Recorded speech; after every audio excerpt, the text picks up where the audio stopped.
Welcome, this is question number 22 on the TNReady practice test for geometry. The question says a right triangle has leg lengths of 3 and 4 centimeters. What is the cosine of theta, where theta is the smallest angle of the triangle? So, the first thing we need to do is get a little lay of the land on what this triangle looks like. We've got a right triangle, of course. It told us that it has leg lengths of 3 and 4. Now, this is a Pythagorean triple, so you may already know that this is 5, but if not, anytime you are looking for the third side of a right triangle and you have 2, that's the perfect opportunity to use the Pythagorean theorem. So this is the right angle. The two sides that make up that leg are the A and B. I don't know why I wrote B there. It's supposed to be 4. 9 plus 16 square root c is equal to 5. So, as I was saying, it's a 5. I wasn't trying to prove look how smart I am. It was just showing you that it's there. But also, 3, 4, 5 right triangle is one of the Pythagorean triples. So it's probably a good idea to just memorize them. There's not very many of them, and it could save you some time.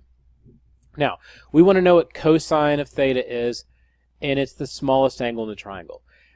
In a triangle, the side lengths that are opposite, the angles, will tell you which one's the smallest angle. So the side with the smallest length, the angle opposite would be the smallest angle. Because, since it's locked in like this, because all the sides connect, if you go from here to here, it doesn't take as much as if you have to go from this point to this point. So this is a larger angle. Anyway, cosine, no matter how you figure it out,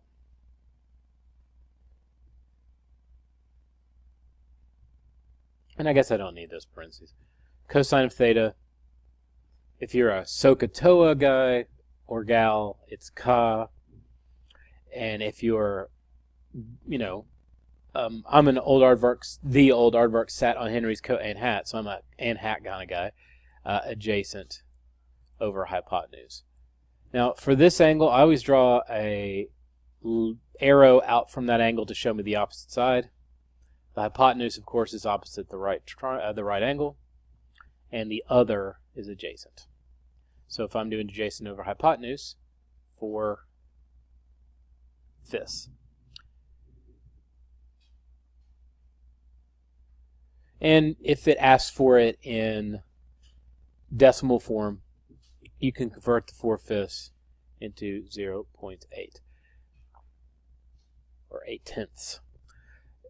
And if you forget how to do that, you don't have a calculator, it'll do it. If you're doing it in tenths, make this 10. So 5 times 2, 4 times 2, 8/10 right here.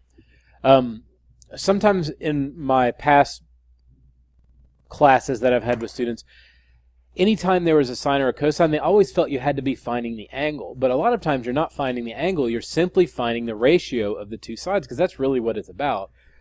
The angle here is already named theta. They don't want to know the measure of it, so you don't have to do, they're not asking you to find inverse theta or anything, because they're not asking for the angle. So don't go ahead and do cosine -1, 4/5 or whatever to find that. You don't need to go that far. If they're simply asking about what the cosine is, they're asking about the ratio. So make sure you answer the right question, but if they ask what's the angle, then you would do the inverse cosine and work from there.